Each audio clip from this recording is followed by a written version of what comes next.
माँ वाग देवी की ये प्रतिमा सिर्फ एक मूर्ति नहीं है, बल्कि ये उस इतिहास की धड़कन है जिसे हिंदुस्तान से छीन लिया गया। 117 साल, एक पूरी सदी, इतने लंबे वक्त तक ज्ञान की देवी भारत की आत्मा माँ वाग देवी अपने ही घर से दूर है, पराई जमीन पर कांच के पीछे कैद है। 7 समंदर पार का ये फासला, ये सिर्फ दूरी नहीं, ये विरासत का बिछोह था और आस्था का अधूरा अध्याय। लेकिन अब खामोश पत्थर बोल रहे हैं और इतिहास करवट ले रहा है। एनडीटीवी वहां पहुंचा है जहां पर भोजशाला के गर्भगृह में विराजने वाला वाग देवी की जो प्रतिमा है वो वहां पर कैद है। और एनडीटीवी की ये मुहिम जो सिर्फ वर्ल्ड एक्सक्लूसिव नहीं है, बल्कि एक वापसी की शुरुआत भी बन सकती है। खाली हो गए रास्ते, भोजशाला के वास्ते।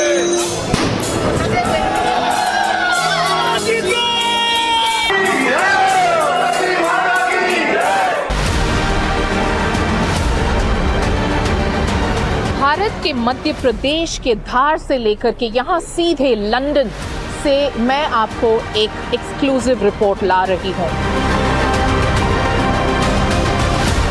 लंदन के ग्रेट रसल स्ट्रीट का ब्रिटिश म्यूजियम।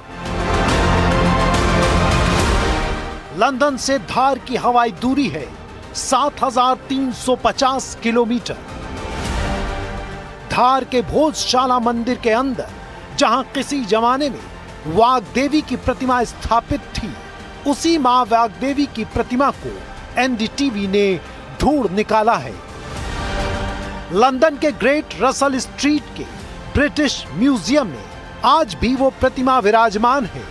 आज भी उस प्रतिमा को संरक्षित रखा गया है और इस प्रतिमा के साथ भारत की हजारों हजार साल पुरानी सभ्यता भी सुरक्षित है। लेकिन मुश्किल बस यही है कि ये प्रतिमा दूर है अपने घर से, दूर है अपने मंदिर से और दूर है अपने भक्तों से।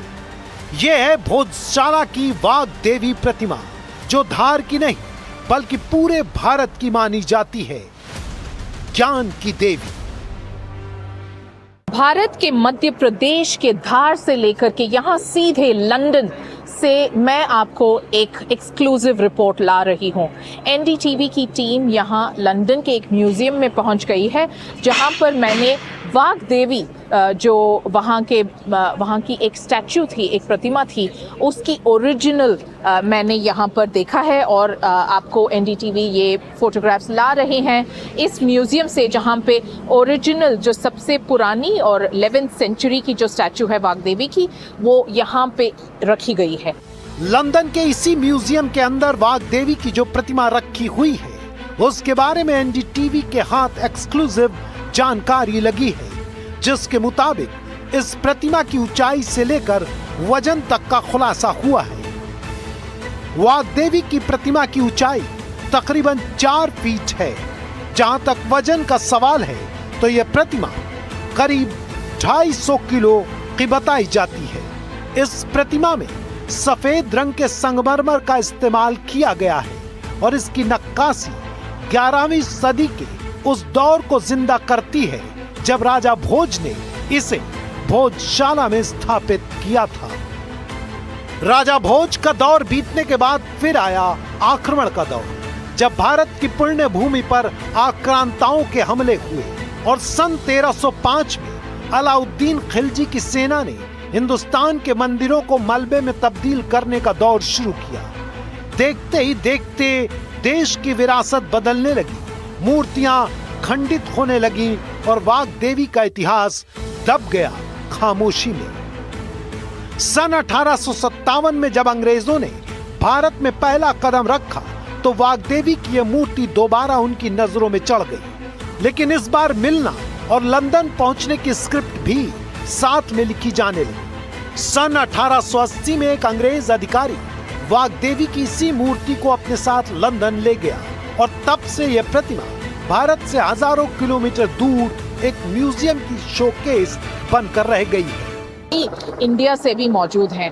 ऐसा माना जा रहा है कि 1880 में ये प्रतिमा यहाँ पर लाई गई थी और बहुत अच्छे रूप से इस प्रतिमा को रखी गई है। मैंने इसका एक फ़ोटो लिया हुआ है ताकि मैं आपको डिस्क्राइब करूँ कि मैंने क्या देखा और इस ओरिजिनल मूर्ति के बारे में आपको थोड़ा सा बता दूँ। ये वाइट मार्बल से बनी है, करीब 4 फीट की ऊंचाई है इस प्रतिमा की और 250 किलो तक का इसका वज़न हो सकता है। मैंने इंस्क्रिप्शन भी देखा था संस्कृत लैंग्वेज में, संस्कृत भाषा में जो देवनागरी स्क्रिप्ट होती है उस स्क्रिप्ट में इस स्टैचू यानी प्रतिमा के ऊपर कुछ कार्विंग्स हैं जो हाई रिलीफ की कार्विंग होती है, उस किस्म का, उस फॉर्मेट का एक कार्विंग है।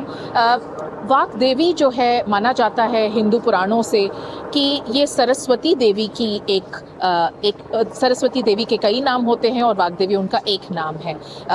कई नाम जैसे कि ब्राह्मणी यानी ब्रह्मा की शक्ति, ब्रह्मी यानी कि विज्ञान की देवी, और उनका और एक नाम है वाक देवी यानी कि वाक्य की देवी। और इनके जो है 4 हाथ हैं, उनमें से 2 टूटी हुई हैं। हो सकता है कि एक वीणा उनके हाथ में था और वो अभी है नहीं।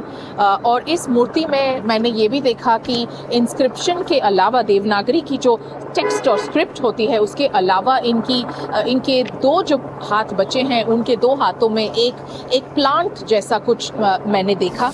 लेकिन अब कहानी बदल रही है। मध्य प्रदेश हाई कोर्ट ने अपने फैसले में स्पष्ट कर दिया है कि इस प्रतिमा को भारत वापस लाया जाए।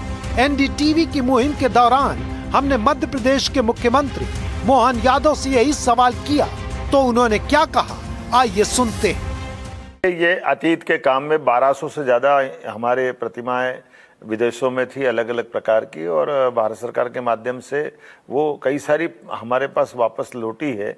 लेकिन ये कि प्रोसेस है सरकार के माध्यम से। अभी तो हम पहली प्राथमिकता हमारे अपने राज्य के अंदर ये जो माननीय न्यायालय ने फैसला दिया, दोनों पक्ष इसको अपने समाधानकारी रूप में ले। और हमने कहा कि वैकल्पिक रूप से अगर मुस्लिम समाज को जमीन चाहिए तो हम उस जमीन भी देने को तैयार है। जो न्यायालय ने कहा हम उस सब के लिए तैयार हैं। माना जा रहा है कि अगर भारत सरकार आधिकारिक पहल करती है तो वाग्देवी की घर वापसी संभव है, क्योंकि भारत और ब्रिटेन के संबंध बहुत अच्छे हैं।